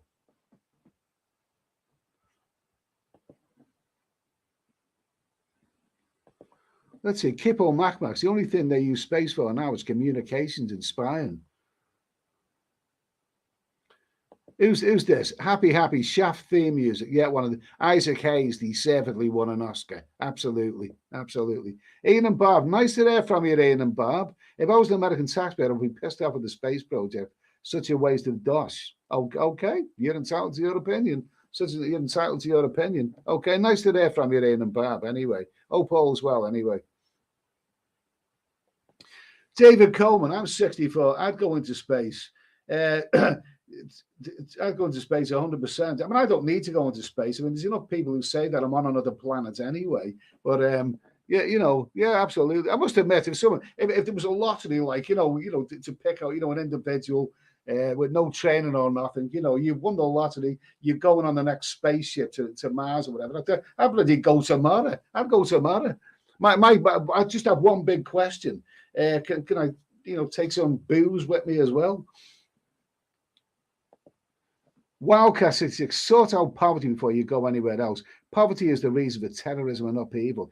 I mean, this is what I'm thinking. I mean, the idea. I mean, when we're kids, we watch science fiction, and people are, really, really thrilled at the prospect of finding life on other planets. Wait a minute, we've got life on this planet that we can't look after. 8 billion people on planet Earth. So many of those people are living in poverty. Some of the poor bastards are even starving. We can't look after all the life that's on planet Earth. This is just what I'm thinking.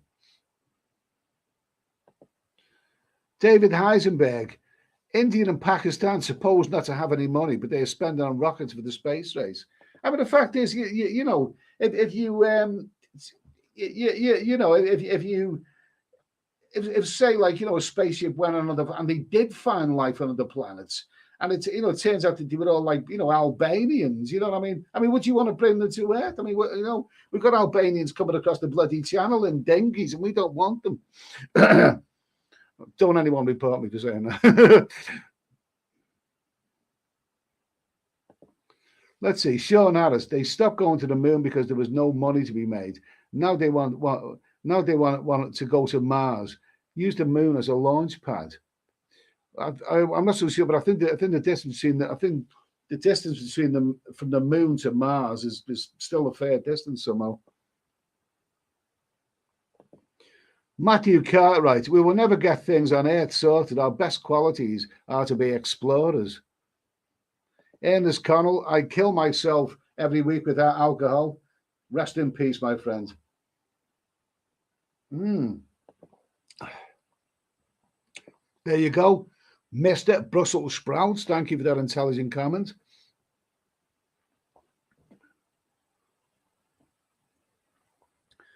Cats and good coffee, but Tide is more interesting than space. Yeah. Glad to agree with that one. David Coleman, we must invest in space exploration. There's no other way around. Absolutely. I mean, I think that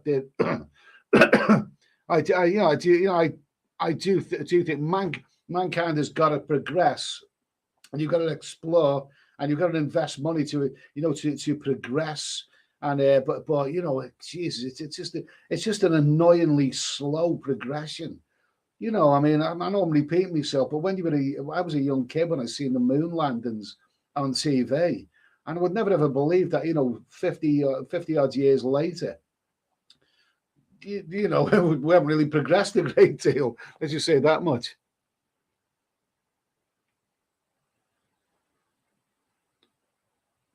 Let's see, Robster, we learned so much from spaceflight. Many advancements in medicine, medical science, and technology have come from experiences carried out on the ISS. Okay, good for you.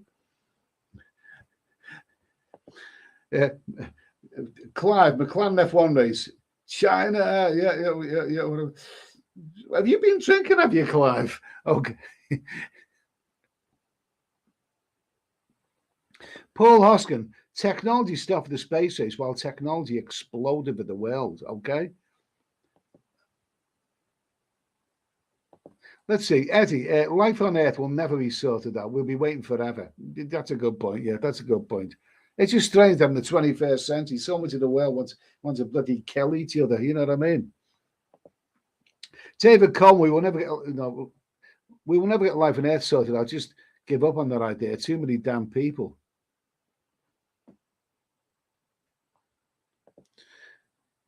Lewis says Nixon's fault. He changed the funding from rockets to space shuttle. Okay.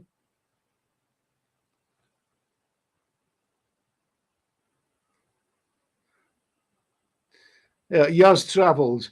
Don't talk about casinos. He's obviously not done well tonight. Yoz travels. He was winning the other night.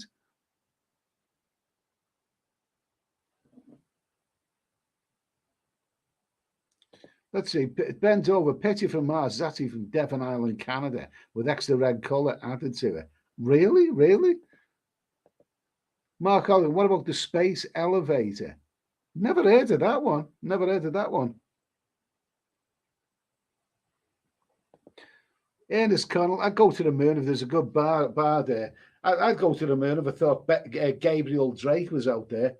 Don't know who Gabriel Drake is? Google it. Oh, lovely. My favorite bird, my favorite space girl. Okay. Let's see. Paul Oskin, is there life in the universe? I don't know, mate. Paul, Mark Oliver, well, we've got 842 pounds of moon rocks. Okay. Well, that's interesting for geologists. So obviously they did learn a lot from, obviously they did learn a lot from that. But it's I still think it's really we should have progressed a lot more than that. Ah, no, that's good. Mark Oleg, I would go on an Earth orbit and hotel. That'll be cool. Oh, yeah, absolutely. Absolutely. That sounds bloody good to me. Alan H. Protest in Romania tonight, Eddie, over the cost of living. The cost of well, I was in Romania, wasn't I? And it wasn't that bad. It was pretty good value. It's a great country, especially Transylvania. Wonderful. Oh well, maybe I left at the right time. Clive, anybody been to that space place in Pattaya? Is that the one on Walking? Is that on Walking Street or somewhere? Ernest Cohen, 20-stone women in space floating around. That's what it's all about. Yuck.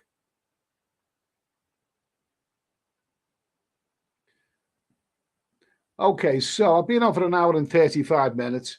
We're going to finish with a light-hearted one now anyway. This is just a thought. Like, it's not a serious big question. But I mean, 8 billion. The last time I paid attention to the world's population a few years ago, I could have sworn it was 6 billion, and it's gone up to 8 billion in a very, very short space of time. Jesus Christ! I mean, obviously we can't look after the the life on this planet, but at the end of the day, if if America can afford that exploration, then that's fine. Because at the end of the day, when that space rocket goes off or any progression, like everyone else, I will watch it. I will enjoy watching that on live television. And the idea, but it's just the only frustrating thing is that really you come to the point you think you're never really going to see what you thought you were going to see years later. It's just moved by such a slow place, slow pace.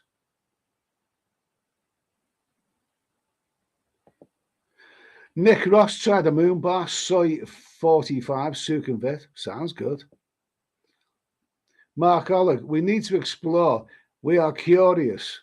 It's our nature. We need to explore. We are curious. It's our nature. Absolutely, absolutely, absolutely. Here's a question. James Caulfield. Okay, who was the first man on the moon? It was Paul Hoskin. Okay, there you go. So I'm going to move on from this one.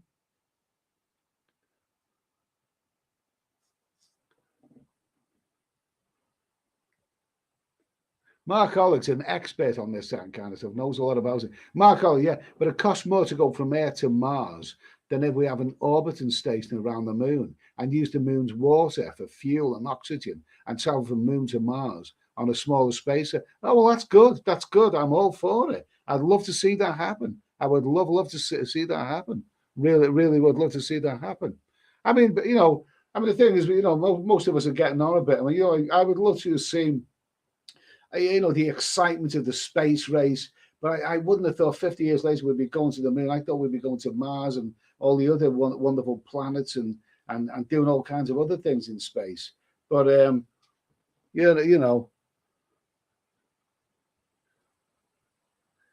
let's see. Okay, let me see. I'm just going to skip this one. Okay, I'm going to finish this one off soon anyway. I'm going to finish this one off. So that's a question, just a light-hearted question, just a thought, nothing serious anyway, nothing serious at all. So basically, just one more. Hang on, let's just get back here a minute. One more little light-hearted, it's a movie stuff, okay? Who likes the James Bond movies?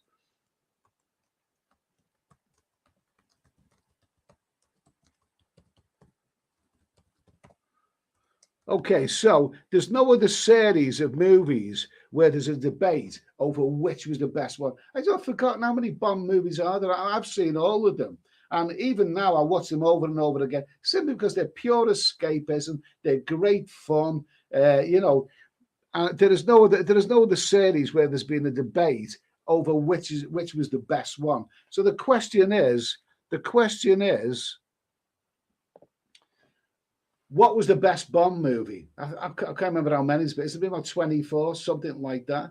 The best Bond movie of all time. Anyone? Let me see.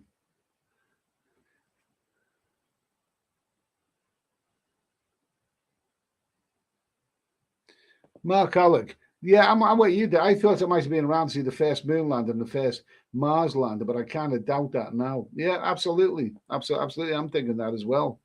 I'm thinking that. Okay, let's see. Sean has Timothy Dalton, best Bond. He was good, but he didn't last very long. And I don't think those movies were particularly good. I think they don't forget there was the Timothy Dalton. I think killed off Bond a bit because then there used to be one every 2 years, and then there was a big gap after that, wasn't it? Well, before they brought Bond back. Sean Harris, License to Kill. Not a bad movie. Not a bad movie. I don't think it was a typical Bond movie. Chaz Brown says Goldfinger. A lot of people like that one. McLaren F1 race, Octopussy. I love that. I thought that was a superb. I mean, Roger Moore was my generation, really. Nick Ross, Eddie Bond, Rides in Battaya, best Bond movie. Dr. No, very old that one. I think that came out in the year that I was born. That was 60. That must be 60 years older. Great movie. Great movie. David Marchant. Okay, David Marchant has got. I've got. I can't say which is the best one, but there's a lot that I really, really do like. And out of the Sean Connery movies, my favorite, undoubtedly, is From Russia with Love. I mean, I think that was a terrific movie. It had settings in Venice and Istanbul, and terrific movie. I mean, Sean Connery was on great form. It was a really, really terrific. And I just thought of the Sean Connery James Bond movies, I thought that was the best one. And of course, there's some lovely, lovely ladies in there as well. Absolutely. Let's see. Bottle Baby, The Spy Who Loved Me. I watched that the other night. That is a terrific movie, and it's also got the gorgeous Caroline Munro in there. The lovely. She plays a helicopter pilot who tries to kill Bond and Barbara Bach. And I'm always gutted at that moment when, he fires a rocket from the water and blows a helicopter out the sky. Oh, my God almighty. Let's see. Happy. A Thai lady once said to me, for your eyes only. That's funny that you should say that because, guess what I've got here? No, wrong one. Okay. The Roger Moore James Bond movies, that was my era. And I thought Roger Moore was terrific personally. I thought he was great.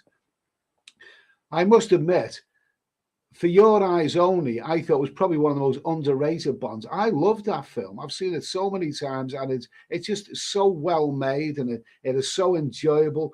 It's got lovely alpine locations and beautiful Greek locations. Terrific movie. Love it. Let's see. Mark Olive, 1964. Was that 64? Was that the year when Bond movies first started? Ernest Connell likes Goldfinger. Wildcat says The Spy Who Loved Me, my head. I watched it the other night for the umpteenth time. Love it. Okay. Matthew Carter, did Sayu shag me or did I dream that? Okay. Paul Hoskin being vulgar again.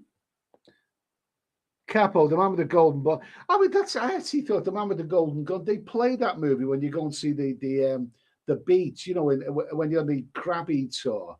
It's a good movie, but I think at that point the Bond movies it kind of it seemed dull, for the it seemed a bit dull really. Bond was getting a bit dull at that time.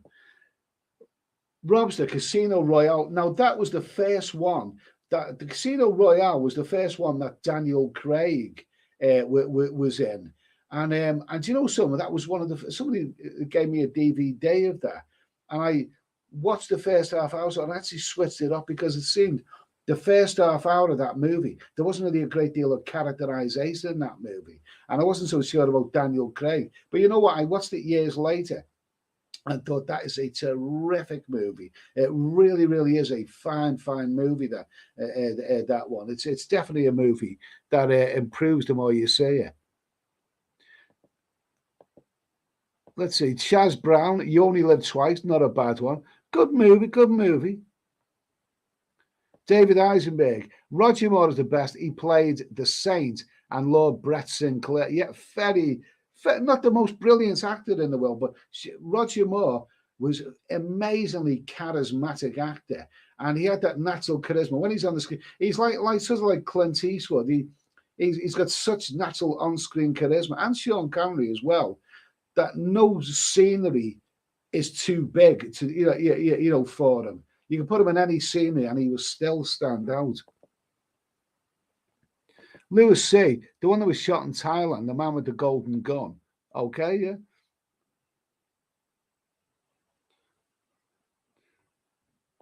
Yeah, AJ, man is creating enough problems here. Leave space alone. Okay, you're entitled to your opinion. Sean Harris, From Russia with Love, a proper spy movie. I just think that was a really good movie, that one. Really good movie. Nick Ross, You Can Only Come Twice, Eddie's favorite. Okay. Let's see. Robster, is No Time to Die part of the whole timeline on its own? No Time to Die, that's the last of the Daniel Craig movies. I've seen it a couple of times. It's definitely not one of the best Bond movies, but it's not necessarily the worst either. I watched it twice anyway. Peter Caccione, can't pick just one. They're all fun to watch. I'd agree with that. Rusty Lid, nice to hear from you, Rusty Lid. He's out in Thailand. Nice to hear from you. Rusty, Diamonds Are Forever, best bikini bottom in a Bond movie. You're talking about Jill St. John. Absolutely, lovely. Jill St. John, gorgeous. Ernest Connell, James Bond Goes to Pattaya. That'll be an interesting one. Tampa Guy, From Russia with Love, best one, no debate. Funnily enough, I believe Daniel Craig was asked which was his favorite Bond movie of all time, and I think he said that one, From Russia with Love. Ian and Bob, anyone with Sean playing Bond, okay? A wonderful actor, Sean Connery, and he was the original Bond. But Roger Moore was more my generation. Chaz Brown from Russia with Love. Russia with Love, absolutely, absolutely. Mark Alex, same year as Goldfinger. Goldfinger. A lot of people love Goldfinger. A lot of people love Goldfinger. Sean Harris, Robert Shaw, brilliant performance in From Russia with Love. Yeah, he was wonderful in that movie. He really, really was. I wasn't that keen on late in his later career on Robert Shaw as an actor, but he was great in that movie, definitely.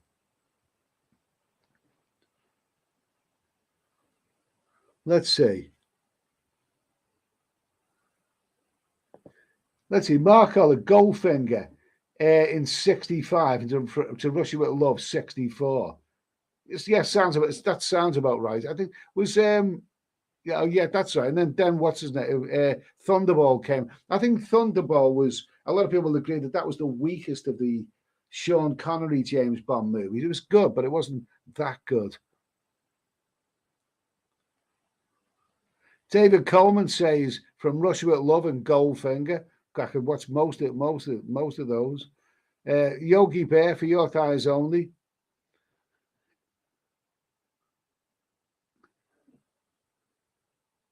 Let me see. McLaren, in The Spy Who Loved Me, the Lotus Esprit was nicknamed Wet Nelly. The real one is apparently in California. That was, I think, The Spy Who Loved Me was the first of the really, really big budget, over the top Bond movies. It was a much more ambitious movie than the previous two had been, even though they were pretty good. But the actual chase scene, when he's chased by first motorbike, car, helicopter, what wonderful, amazing set piece. Sean Connery was the best Bond ever. He was a great actor, but I actually preferred Roger Moore. Mark Hollick, Dr. No in 1963. And of course, Dr. No, that was the one where Ursula Andress comes from the water in that classic moment. Oh my God almighty.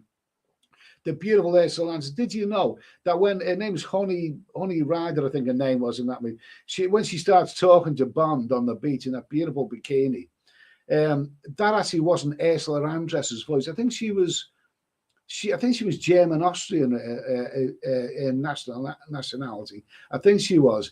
And when she's definitely looked the part, but when she came to speak the part, they couldn't really understand her very well. So her voice was dubbed by another actress. So when you hear Ursula Andress in that movie, that's not actually her voice. Chaz Brown, the Roger Moore films were comedies. Live and Let Die, the best one though. And that also had one of the best theme songs ever. Paul McCartney of Wings, wonderful, wonderful theme tune. I mean, how is it that he made such great music in them days and then ended up singing the frog chorus years later?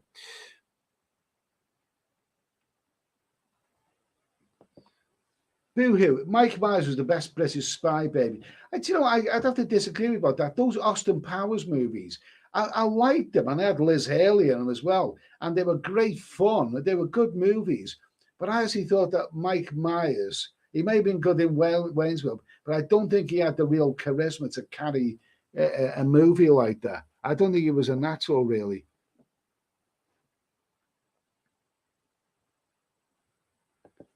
Okay, David Coleman, Dr. No was also great.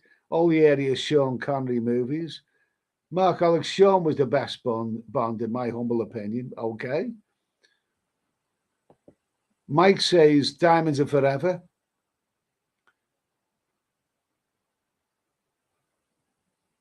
Let's see. Okay.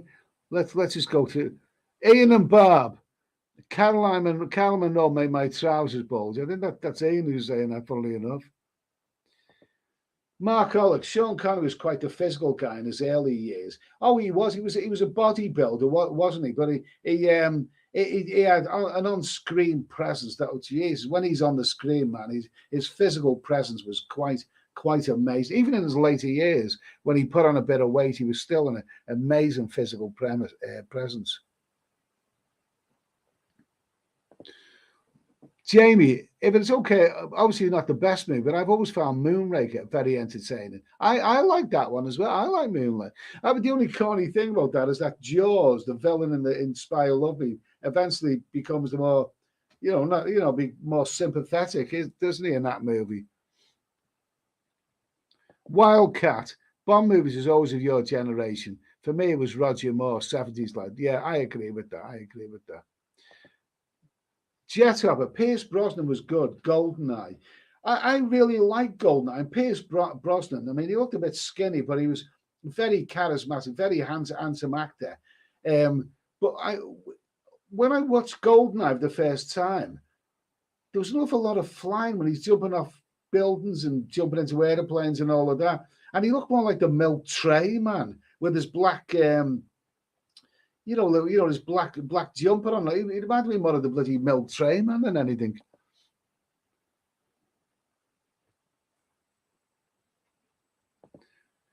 David Heisenberg, Casino Royale was Daniel Craig and David Niven. Yeah, there was a spoof, wasn't it, called Casino Royale? Cats and Good Coffee, Octo Super Pussy. Octopussy's a great movie. That was a really, really rich era for those Bond movies. I mean, they were all superbly produced. And Roger Moore, even though he was getting on a bit, he played a great part in that. Mark Collins, like Star Trek, only Shatner can be Kirk. Yeah, I agree with that. I mean, very, very charismatic, very, very charismatic actor.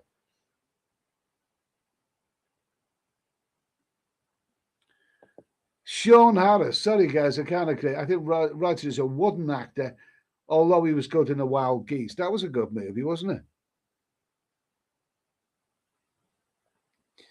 Yeah, Capo was mentioning George Lazenby conned the producers by dressing like Connery and lied about his acting experience. Apparently, he was a male model, and I think he was in a chocolate commercial, wasn't he? He wasn't a proper actor. Funnily enough, no one on here has mentioned On Her Majesty's Secret Service. He fell out with the because he demanded more. His ego got too much, and he demanded more money. But I seen an interview years later with George Lazenby, and he said On Her Majesty's Secret Service was the best Bond movie.